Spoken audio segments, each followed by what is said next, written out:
It's a patch. All right, I started a patch challenge, and much like the Connecticut Forest and Parks and the New England Trails Hike 50 challenge, this is a challenge that brings you through Pachaug State Forest around some of the more notable sections of the forest. It also introduces you to the 4 backpacking shelters that are in the forest provided by Deep. This is just a quick video. I'm going to lay out all the specifics of the challenge and some of the parts of the website. It's got a website. It's pachaugpatchchallenge.com, and I'm going to give you all the specifics about it while I go for my walk. So the patch highlights the trail itself. It's an outline of the trail with the relative positions of where the shelters are along the trail. You can only purchase the patch after you complete the challenge. It's going to be $5 for the patch, of which $2.50 goes back to the Connecticut Forest and Parks, or goes to the Connecticut Forest and Parks as in the way of a donation. So for each patch sold, they get $2.50. The rest of it just goes to cover the cost of the patch and the shipping and all that stuff. The challenge itself covers 46 miles through Pachaug State Forest. It brings you to each of the 4 shelters that are provided, the backpacking shelters that are provided by the Department of Energy and Environmental Protection. The Peg Mill Shelter, the Dry Reservoir Shelter, Legend Wood Shelter, and Dolly Pond Shelter. If you click the shelter icon, it brings up a window, and in that window you'll see a downloadable GPX file.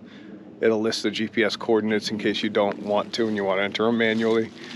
There's a shelter map, a link to a shelter map, printable from the Department of Energy and Environmental Protection, as well as the application to make a reservation for the shelter.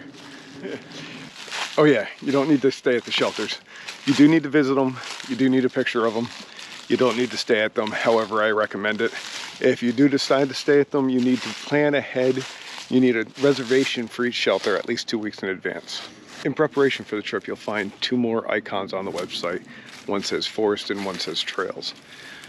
Under the trails icon, you'll find links to GPX files, which will give you a route that you can input into a GPS device or into software on your phone, and you'll find a video on each section. Under the forest icon, you'll find information about Pachaug State Forest and Arcadia Recreation Management Area, and you'll find links to maps you can purchase for each, waterproof maps you can purchase for each. It's nice to have a backup for when your batteries die. Don't forget there's bears out there.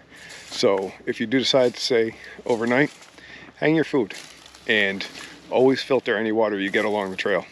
So when you finish hiking your hike, whether you do it all at once or in sections, you go back to the website. There is an icon that says patch. You click that, and there you have the link to the completion form. You fill out the completion form, submit payment, and I mail you the patch. Simple as that. So that's about it. If you have any questions, please feel free to ask. I'll answer any and all questions. There's also a Facebook group where you can post pictures, questions, videos, and if you wanted to, set up a group and get a group hike going. So yeah, get out there, enjoy it. Have a good day.